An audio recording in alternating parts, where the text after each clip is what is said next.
Hello everyone, welcome back to the TJOmega channel for day 1033 of our daily content grind, and it is back to the top 10s. Once again, we need to discuss the best toys of a particular year, and this year it is 2001, and we cheated. We absolutely cheated. So, in order to make this list interesting, we had to basically ignore car robots on the last list, which would have dominated the Beast Machines toy line. And if we had done that, this list would have absolutely no toys to talk about, because almost everything this year is a repaint or a retool or just a very basic figure. You know, when an RID Bruticus is in a real contention for joining your top 10 of the year, you know things were messed up. So we waited until now to discuss the toy line that would become Robots in Disguise 2001, so that will be the bulk of what we talk about today. However, that doesn't mean Beast Machines is done. So, without any further ado, let us begin, and we will discuss the top 10 toys of 2001 as far as American toy lines go. And we will start with, well, Beast Machines, because there are a few that did release at the tail end of the line early in the year 2001, and there's a few that are worth mentioning, and you might be shocked, I'm throwing Night/Cheetor onto this list. I really like this toy. I don't know what it is. I mean, out of the Beast Machines lineup, it's definitely the best of the three. There's no, like, critical flaw in this one like there is the others. Yeah, it's a fairly basic figure, don't get me wrong. I kind of like the blade snapping gimmick. I kind of like the super dark blue and yellow. I think that looks good. Even the translucent orange is not bad. You know, I will admit, I prefer the eventual Universe repaint, where he's done in normal Cheetor colors with like circuitry spots on the Cheetah mode. I think that's really cool. Still like how this one looks though, still like how it functions. Admittedly, like I said, fairly simple as far as figures go, especially for Beast Machines. But sometimes, simple is what you need. You know, you don't need to overcomplicate things. It just needs to come out good, and this toy is good. I had fun with it. I think it's worth at least starting off this list. When I look at the RID build team, it gets very difficult to really say that any of them belong in this list, because ultimately, two of them are exceptionally simple as far as figures go, and they're nigh identical to each other. And then you have a third, which is something of a mess in both articulation and construction because of how it has to operate within the gimmick of those set of toys. However, if I'm going to include one, it's going to be Wedge. The little bot that could. Long before we started arguing about small bots being sold for 25 bucks as a deluxe, we were having arguments about why such a small toy was being offered as a $10 deluxe. Yeah, this is the first time where we really brought up that argument of, well, it feels less than what I'm paying for. That said, this is a very nice little figure. He's not doing anything wrong. He's got a cute little transformation. He has this nice little presence and interesting silhouette to him. Comes with a built-in weapon that hides in the vehicle mode, which is great. Yeah, and he just makes for a nice, you know, again, nothing complicated figure. And unlike the rest of his build team companions, he doesn't have any kind of suffering from the combination gimmick. Since he gets to just be the core, all he has to do is hide the combiner mode head. Everything else is handled by his teammates, which just lets him be a really nice toy. I mean, simple, yes, but again, sometimes simple works. As I said, Wedge doesn't really do anything wrong. He was just small for his size, and that's Takara's problem. That's their fault, not the American toy line. So, giving credit where credit's due, Wedge is a really nice toy. So the secret behind RID 2001 is, even though we skipped car robots last time, there still really isn't a whole lot to choose from. There weren't that many brand new molds released around this time. So there's going to be a few oddities in here, and you're going to scratch your head when I mention Sideburn is one of the best toys, because I've often complained about this figure. It's how kibbly it is, as well as how overly complicated the transformation is. But you do have to look around that at some point. Yeah, he does have some kibble to him, quite a bit actually, but in playing with the brand new one recently, I kind of acknowledge that it creates his unique silhouette. Like, it's kind of his identity. Like, especially the top being kind of a riot shield built in, which is why it's the only piece of kibble that remains in the original toy. At least as far as, like, what looks like the original anyway. You know, and it just strikes me weird. You know, like, I'm still trying to figure out how to peg his bumper onto his shoulder to try and get that part of his look correct. Even though he's overcomplicated and probably overkibbled, he is a very cool, very nice looking figure with some unique elements that make him very distinct amongst the Autobots. And then the Dodge Viper he turns into just looks awesome. Like, it's like tracks taken up to the nines. It's a really, really cool looking figure. And yeah, functionally, even though he's got a lot of kibble going on, he still articulates exceptionally well as a deluxe. Having fun things about him, like, you know, the bumper that forms kind of a crossbow weapon, as well as a pistol that becomes a dagger just by switching the orientation, he makes for a nice overall figure. Yes, you do have to practice his transformation, but you know what? I will admit, it's kind of worth it. The Bullet Train team kind of falls under the same problem, where they seem to suffer for the combination, you know? Like Midnight Express was never in the running because he's just this very weird all-leg robot that doesn't really feel all that fun as a figure on his own.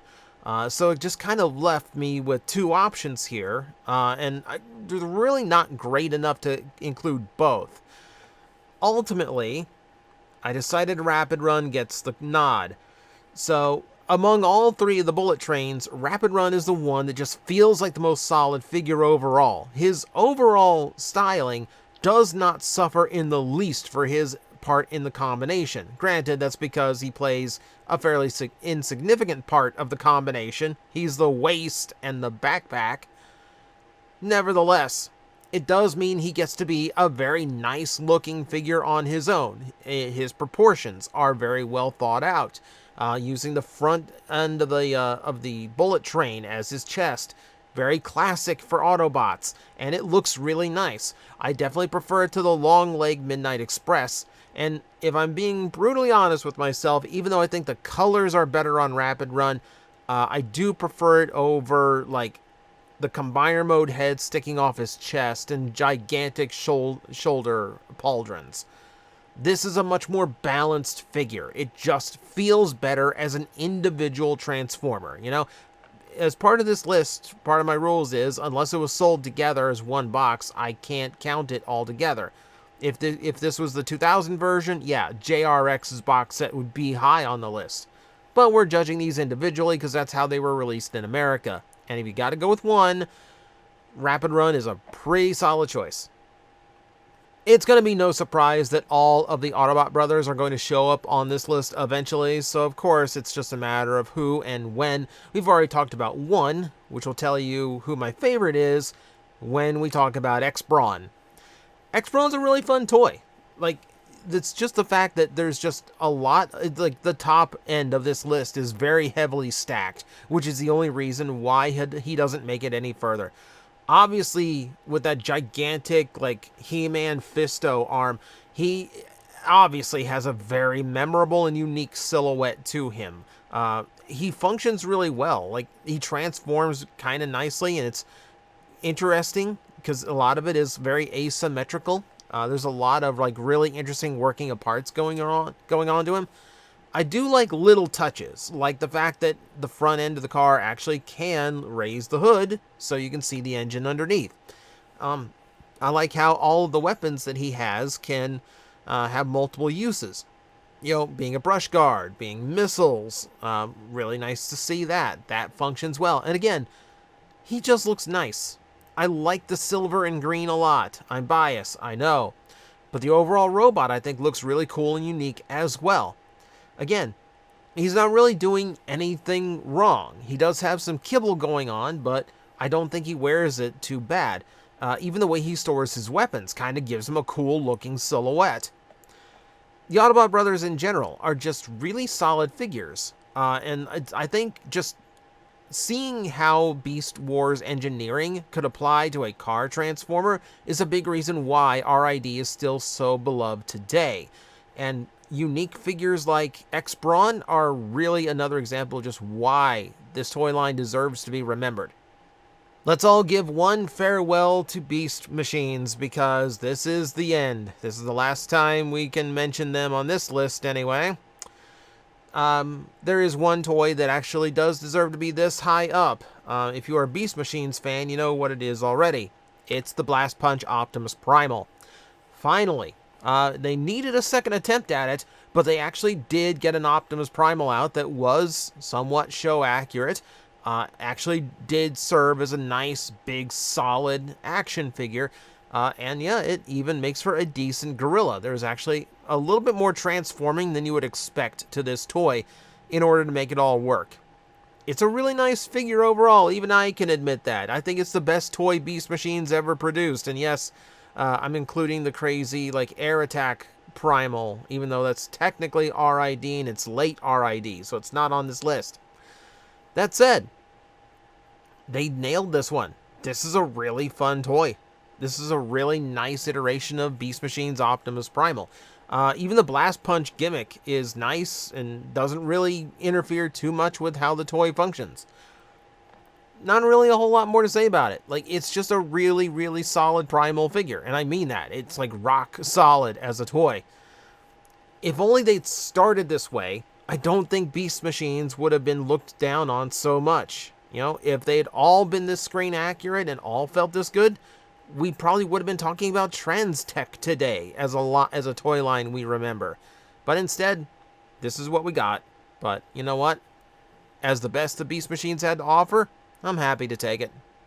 We need to get into the heavy hitters, which means we start talking about the big price points in this toy line now. And we're going to start with Ultra Magnus. Magnus himself is a fun toy on his own, albeit with flaws. Very large, long legs that are very, very hollow, all in service to what the vehicle mode ends up doing, which is to act just like the original G1 Ultra Magnus as a full-sized car-carrying truck. He can carry all three of the Autobot brothers in vehicle mode, which is a really cool play value piece to include. He does have a massive electronic and spring-loaded weapon set, which is cool to see. And the overall look of the robot is kind of iconic of RID. You know, he looks good for what he is, despite weirdness like, you know, the fact that his thighs, his hips are kind of like where our stomach would be. Nevertheless, solid enough figure to make it pretty high on the list. I will admit, doesn't really shine until you combine it with Optimus Prime. Individually, I have to put him a little bit lower than some of the others because, well, frankly, the line, like I said at the top, is stacked. But Magnus, still pretty good. Still like the look, still like the function, especially in vehicle mode. He's still really, really good. Just a little bit flawed.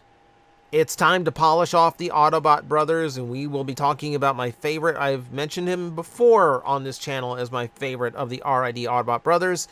Now we can talk about Prowl.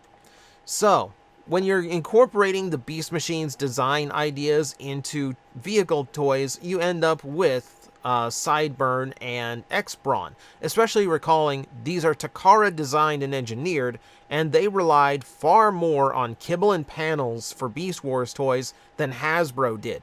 So that's how you ended up with those. However, Prowl wears his so much better. You've got the wide shoulders that work well for him. I like that the exhausts in the vehicle mode add to his chest detail. That looks really, really cool. I like that the sides become these hip skirts, which are kind of samurai-esque in nature. The big thing for me is the fact that the rear top of the vehicle becomes a shield on his arm, which normally bugs me, but he uses it really, really well. You know, especially when you have his weapon accessories that can mount on it to form like a big missile blaster.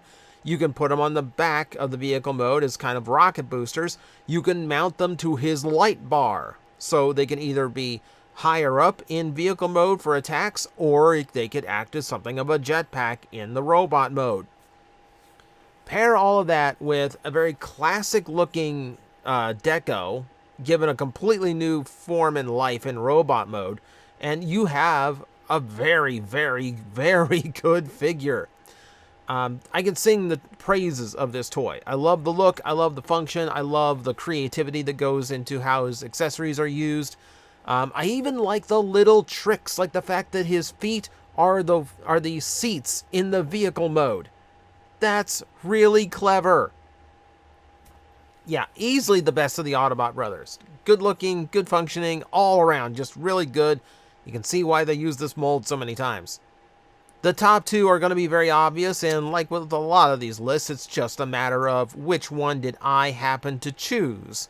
And well, you know, it's the year of the, you know, we're spending this whole year anticipating this really big HasLab, right? This, like, you know, like one of the most popular Optimus Prime designs to ever come out, you know, which is why we're talking about him now. I'm just trying to set up so where, like, I was trying to fake you out to talk about Megatron, but no, we'll just go into we'll just go into Optimus. Optimus Prime is a fantastic toy. I think there's no denying that. It's, you know, the return of Super Mode for Optimus Prime that had been absent since Power Master, and it's a fantastic one. It still looks like Optimus Prime, but given a very different look and aesthetic. He has a different vibe to him, which is exactly what I want out of my Super Modes. He genuinely looks really intense and powered up. The individual figure is very reminiscent of the original Prime, with a lot of modern, sleek, more elegant shapes to him. And the overall fire truck mode looks really, really good. We even have a nice little, like, defensive platform made up of, you know, the excess vehicle kibble. My only flaw to him is that he, without that rear, like the individual robot, without all that extra vehicle kibble, he really doesn't form much of a vehicle himself. He can roll around thanks to an extra wheel from his weapon, but it's so unsubstantial. He looks like a really weird version of a smart car. That's about the only flaw you can give him, though. Like, he has such a cool look to him. He's got electronic features that work well. I love the missile gimmick in the ladder. That's a really cool trick.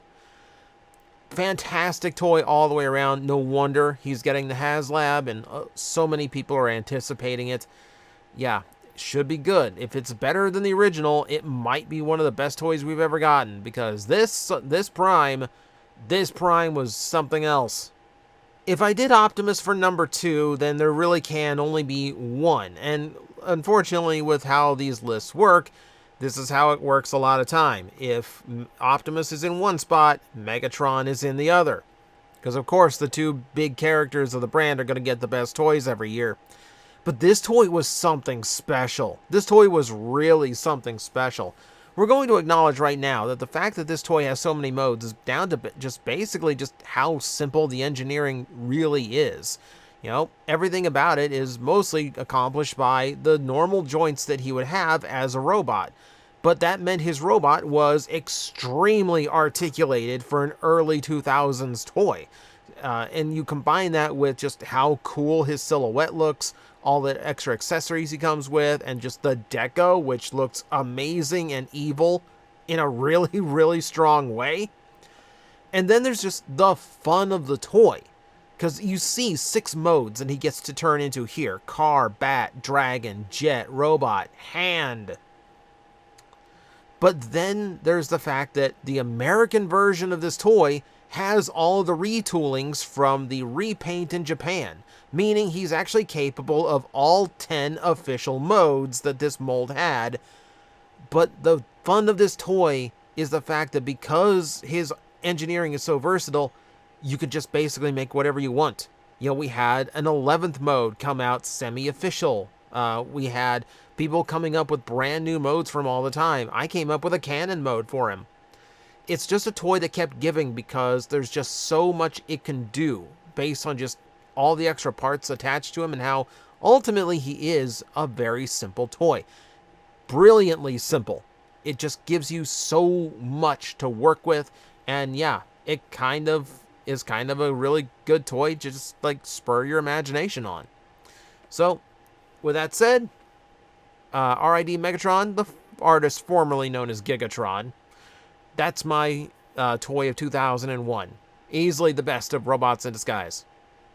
Well, maybe not easily. I'm sure someone out there is crying Prime is better. And that's your prerogative. That's your opinion. I'm free to have a different one, though. So, as always, keep the conversation in the comment section civil. And, as always, I appreciate everyone who watches. I appreciate all the support from my Patreon. You guys are really the reason I can keep doing this every single day. If you haven't been there in a while, please go check it out. I do appreciate all the support. And as always, I will see you next time.